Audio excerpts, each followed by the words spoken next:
What's up, guys? It's your boy in the flesh here today to do a top 20 favorite albums that got me into extreme metal. I know the trend on YouTube is death metal specifically, but I don't know, like I've listened to so many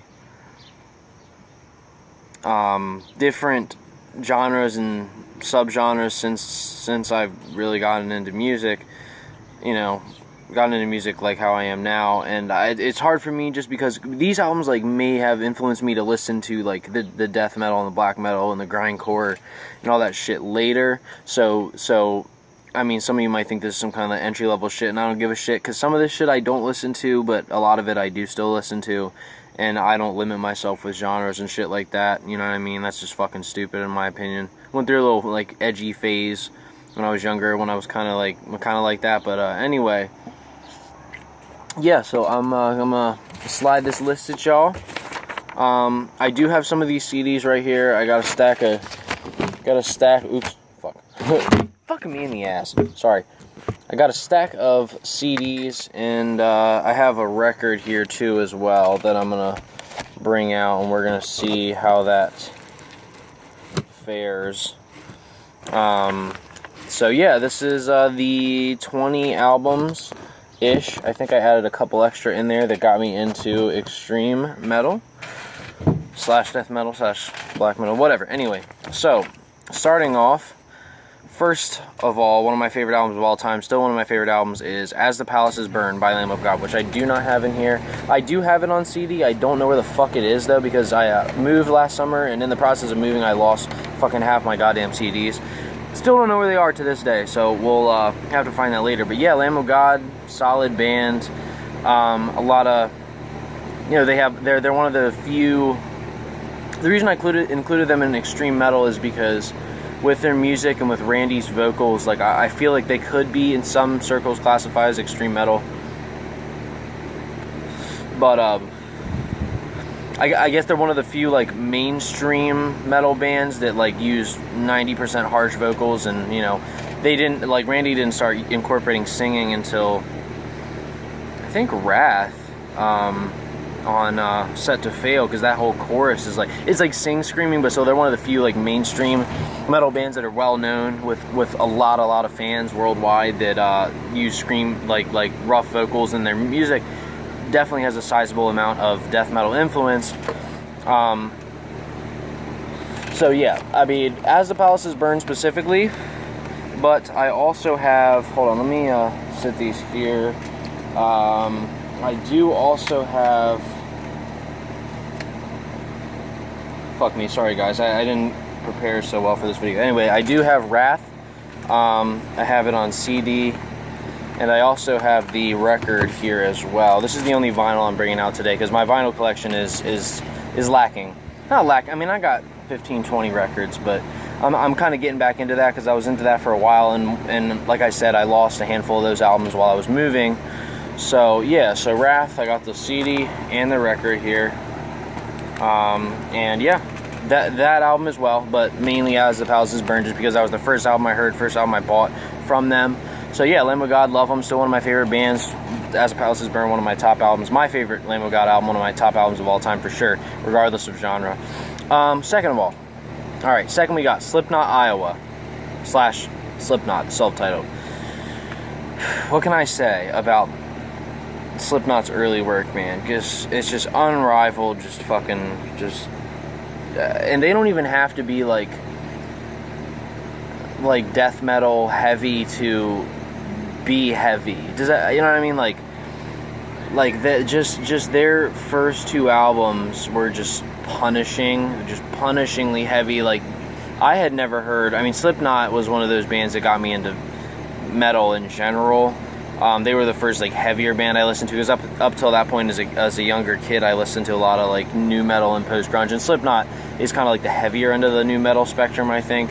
So they were definitely, I think Iowa, I don't know, I don't think I have a number one favorite album of all time, but if I had to pick, like put a gun to my head, said pick your number one favorite album, it'd probably be Iowa, just because that album is just, it just means so much to me.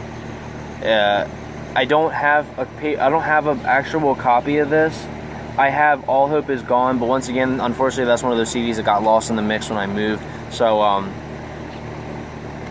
yeah, anyway, moving on, we got Demigod by Behemoth / Evangelion by Behemoth, and for some fucking reason, I had this CD, I didn't lose it when I moved, but I have lost it recently. I don't know where it went, but anyway, I mean, this is the cover art for Evangelion, and this album, as well as Demigod, are just fucking, just punishing. Just I mean, it's death metal, but it's accessible in a way. I think Behemoth has always mastered the catchier side of death metal. I mean, just every single song on Demigod, I know back to back, and the same with Evangelion. I mean, fuck, you know, Of Fire in the Void and Transmigrating Beyond the whatever the, I can't even remember what it's called. Transmigrating Beyond the Gates of Amenti, I think it's called. But also, I mean, you got Slave Shall Serve, which is just that I just want to throw that in here real quick. Slave Shall Serve was one of the first death metal songs I ever heard. One of the first extreme metal I heard on the Ozfest 2005 promo, so I would have been 9 years old. And I heard Slave Shall Serve by Behemoth. I heard Sacrifice unto Sebek by Nile, which I'll get to later. And I heard Ruin by Lamb of God. So those three songs were just absolutely monumental for me getting into extreme metal. I'd never heard anything like it. It terrified me as a 9-year-old kid, but also it also intrigued me at the same time. You know, terrified and intrigued me. And I just, you know, never really gone back since. My music tastes have wavered, and I've stopped listening to metal for a while, listened to hip hop, and then stopped listening to hip hop. It's coincidentally off topic, but hip hop is also probably my second favorite genre of music if I had to label it and pick. We're not going to be talking about any hip hop because I don't own any hip hop albums. Actually, I think my mom owns Encore by Eminem. But yeah, off topic anyway. So, continuing. Nile, like I said before, Nile, Annihilation of the Wicked. Man, some of these albums, bro, just take me right back. I don't have, also another one of the stories, I don't have the album, but I do have the actual CD here. As you can see here. Still in decently good condition. I've had it for a couple years. I bought this today. I think, I don't even know. Where I live, kind of in bumfuck nowhere, there's not too many CD stores, although there is actually a CD store right in town. I could literally walk to it by the end of the time I have on this video and show you guys. Just kind of a hidden gem type place, and I found a lot of albums around here. But Nile, Annihilation of the Wicked, man, just when I heard Sacrifice unto Sebek, the first Nile song I'd ever heard, just like, once again, amazed me and terrified me at the same time. Just I was really intrigued, and it kind of sparked my interest to get into other shit, and then started getting into, you know, other bands, and they were similar. And I remember my parents being kind of scared because I was that young listening to that kind of music, and it probably fucked me up, but hey, you know, I'm just a fucked up person, I guess, and I have accepted that. But Annihilation of the Wicked, yeah. So, continuing. Divine Heresy, Bleed the Fifth / Bringer of Plagues. I do not have Bleed the Fifth on actual copy, but I do have Bringer of Plagues.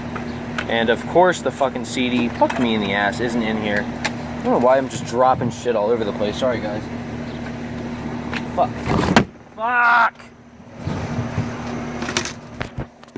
Sorry, guys, man, this is turning into a mess. Yeah, so Divine Heresy, relatively unknown. But I am a child of the millennial generation, and I grew up on iTunes, Napster, what else was there? LimeWire back in the day. You know, it was worth giving your computer AIDS to get some decent music.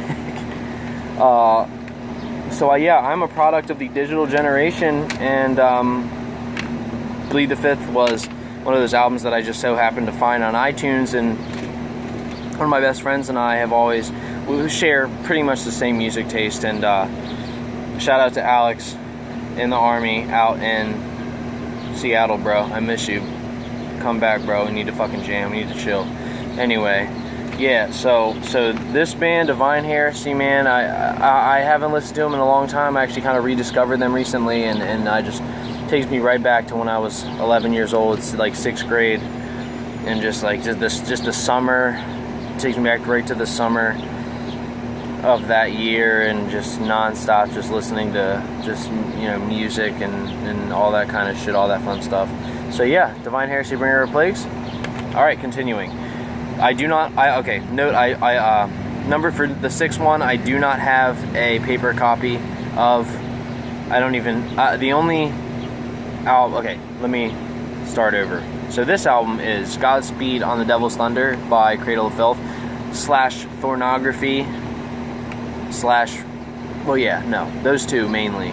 I do have a paper copy of Thornography somewhere by Cradle of Filth. I don't know where it went, but anyway, yeah, dude, Godspeed on the Devil's Thunder, just that was when I discovered that album, was when I was still young, like a decade ago pretty much, but that's when I was really like started listening to mostly extreme metal. Like before, it was kind of like I dabbled with Nile and Behemoth and Lamb of God and Divine Heresy. Like I kind of dabbled here and there, but I still like my new metal-y, like Linkin Park and Mudvayne and all that shit. But Cradle of Filth was kind of when I started like really listening to extreme metal and started really like getting into it per se.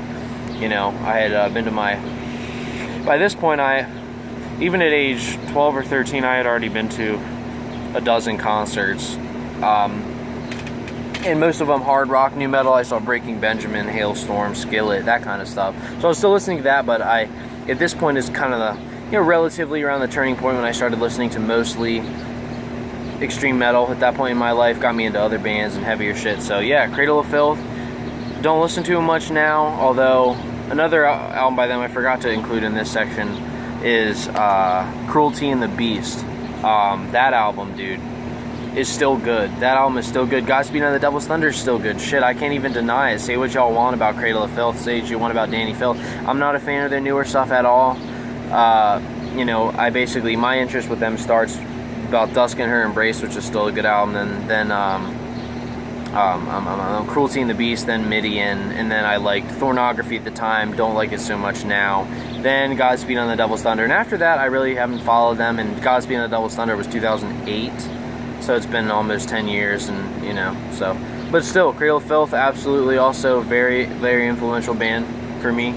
Anyway, continuing, I do not have a paper copy of this album, but this album is Kill by Cannibal Corpse, and man, this was also around that time when I started really getting into heavy, kind of got like into heavier and heavier shit, you know what I mean? It kind of, for a lot of people, myself included, starts out like into the hard rock or the rock, and then hard rock, and then kind of metal-y, you know, entry-level metal-y, Slipknot type stuff, and then it got heavier and heavier and heavier, and then the reason I say Kill as opposed to like Tomb of the Mutilated or you know, the Wretched Spawn or whatever, is that the first Cannibal Corpse song, this is early on in my metal interest, was Make Them Suffer. You know, I just, that opening scream, like, that did it for me. I was like, fuck, you know what I mean? This band is fucking badass. And a lot of people rag on Cannibal Corpse, say they're generic, whatever. Maybe that's true, I don't know, but I still love Cannibal Corpse and I still listen to them regularly. But Kill is just my favorite Cannibal Corpse album, just because the production, I think Eric Rutan produced it, I could be wrong, I just know he produced some of their other albums, but Eric Rutan, and he produced that fucking album, and just so fucking heavy. To this day, it's crushing, dude. The Pat O'Brien's guitar tone, they tune shit way the fuck down. And, man, shit was just crazy. I still love that album, dude. Infinite Misery, the last track, the instrumental, is just so disgustingly heavy, bro. I swear to God. Anyway, moving on. No, I don't, unfortunately. This one is Carnival is Forever by Decapitated. this was later on, the first album after the horrific incident that Decapitated went through with the bus crash and with losing their drummer. And this album was with Krim Karim, who was at the time kind of a YouTube star, not star, but like a YouTube drummer. And he's a great drummer. He's one of my favorite drummers. And this was the first album with him, the first album with Rasta, who's the singer still. So I didn't realize he'd been with them for so long now that I think about it. It's been almost 10 years with Rasta, and yeah, Decapitate is still going strong. Just picked up their new album actually, and I like it. It's not my favorite, not great, but it's solid. It's groovy, and I'm a groove guy. I'm not a technical, proggy, wankery, fuck around on the guitar guy. I'm a groove guy at heart, I think, and yeah. But Carnival is Forever was the first Decapitated album I really got into, and this is at the point when I was probably 13, 14, listening to mostly extreme metal type stuff, and you know, death metal and whatever, and just this album, I don't think it's an EP, I think it's a full album. But just thinking back to like 404 and Carnival is Forever and Pest, like those songs still fucking rip, dude. They still fucking rip to this day. And shout out to Decapitated, they are absolutely one of my favorite bands. Organic Hallucinosis, I didn't get into that album till later, honestly kind of recently. I discovered it probably a year ago ish, you know, along with Spheres of Madness and, you know, their older stuff, Winds of Creation and whatnot. And but Carnival is Forever, it's a solid album, solid groovy, kind of had some more deathcore elements, which is fine with me. And that album just really got me into Decapitated. So anyway, yeah, continuing. People are gonna give me shit for this album, I already know, but The Unspoken King by Cryptopsy. I know what you're saying, all the gay core shit that the misplaced core kids singing for Cryptopsy, you know, where's Lord Worm? Where's Lord Worm? Fuck off with all the nonsense. I don't want to hear it. You know what I mean? The very unpopular opinion, but I actually really like The Unspoken King. It was the first Cryptopsy album I got into. When I heard Worship Your Demons, another thing. Like, I still, to this day, I don't understand why people hate it so much. I get that it's more core and they're singing, like, but it's not like it's like Morbid Angel's most recent album where it was just way the fuck out in left field. I mean, it was still definitely had death metal, but like just some breakdowns and some, you know, which is fine with me. It was by no means generic deathcore. I don't think. I still don't get why that album has had such scathing reviews. I still don't get it. I still like that song, Bemoan the Martyr, and oh fuck, what's that one? Leech, and you know what I mean? Like, I still fuck with that. I still fuck with Cryptopsy heavy. Continuing, because I think I have like 8 minutes left in this video, so I think we can do the rest in this time. Anyway, continuing. Suicide Silence, The Cleansing. This was one of those albums I discovered early on, along with Divine Heresy and Nile, just from iTunes. Like, sorry.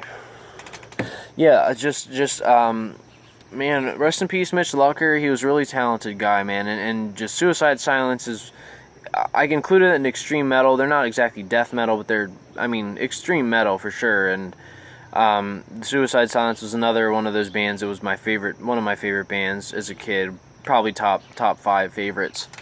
You know, not to this day, but still, you know, they had a huge influence on me. So shout out to Suicide Silence album. I mean, The Cleansing, No Time to Bleed, you know, I still spin from time to time, not super often, but yeah, had a lot of influence on me. So anyway, yeah, next we have Job for a Cowboy. I included 3 albums in this. I have a paper copy of Ruination. I don't know where it is. Once again, probably got lost when I moved. But yeah, man, Doom and Genesis were like all I listened to back in the day, and you know, I still spin those from time to time. Not so much Doom, because I've kind of advanced past that level, I think you could say, but like Genesis for sure, man. I mean, it's just a solid death metal album, you know, not much else to say about it. Alright, continuing. Another one that might give me some hate is Suicide Season by Bring Me the Horizon. So damn, this album came out in 2007 or 8? I think 8. And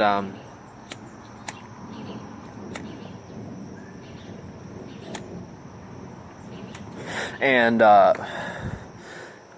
still one of my favorite albums of all time. I don't listen to it much anymore, but this band, Bring Me the Horizon, another one of my top favorite bands back as a kid and as a young teenager, definitely was instrumental in getting me into this kind of music. And shout out to Ollie Sykes. I wanted to emulate Ollie Sykes. I in my little scene phase in junior high.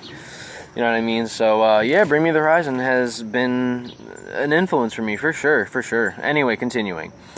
Okay, so we're going to go with Depths by Oceano. Another deathcore band from Chicago. One of the few, at the time, like, you know, people called him Black Chapel because Adam Warren's black. But, man, he is a beast of a vocalist regardless of what race he is. Man, he's still good. I still fuck with Oceano. They've just gotten better and better over the years, I think, and their most recent two efforts just been fucking just crushing, man, just really, really heavy. Yeah, shout out to Oceano. All right, next we have, what do we got here? Let me see here. Oh, here we go. Okay, so Black Dahlia Murder, Deflorate, right here, we got this. So this album, man, this fucking artwork is still, look at this shit, it's fucking crazy. This album and, Miasma, man, just killer, just, these guys have always, another band that's just gotten better and better over the years, man. They're just still killer. I still fuck with this band, still fuck with this album. Black Dahlia Murder. Okay, next, let's see what we got. Another album I don't have, I'm gonna just kind of finish this off because I'm running out of time on my camera here. Alien by Strapping Young Lad. Devin Townsend is he's quite a talented man, quite a talented musician. I still miss the skullet though. I think you should grow it back. But yeah, and just hearing Love, like just hearing how it went melodic and then how it went like super heavy during the, you know what I mean? Like, so that album really was really influential for me too. Let's see what else we got here. I don't have a paper copy of this album either, but The Last Kind Words by Devil Driver. Kind of another band in the realm of like Lamb of God, or like, you know, they were part of the new wave American heavy metal, and I loved this album. I still fuck with Devil Driver, so yeah, shout out to Devil Driver.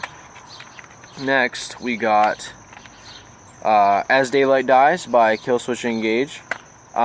This album I discovered early on when I was getting into Slipknot and stuff like that, and I had heard The Arms of Sorrow, and I kind of thought they were like a more like melodic-y, which they are, like a more like a, you know, like an alternative metal type band, and I was wrong. This album is just straight in your face thrashy metalcore, and you know,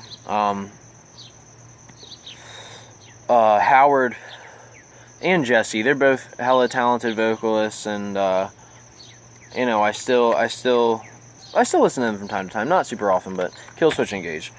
There's another Lamb of God album, let me skip that. Okay, so next we got Descend into Depravity by Dying Fetus / Reign Supreme. Reign Supreme I discovered later in my metal listening career, and I have a copy of it. I do not have a copy of Descend into Depravity, but when I heard Your Treachery Will Die With You, and you know, just so heavy, that's when I started getting into really just brutal death metal heavy shit. So Dying Fetus. Next we got Obzen / Catch 33 / Nothing by Meshuggah. Man, Meshuggah is still one of my favorite bands. I still love them.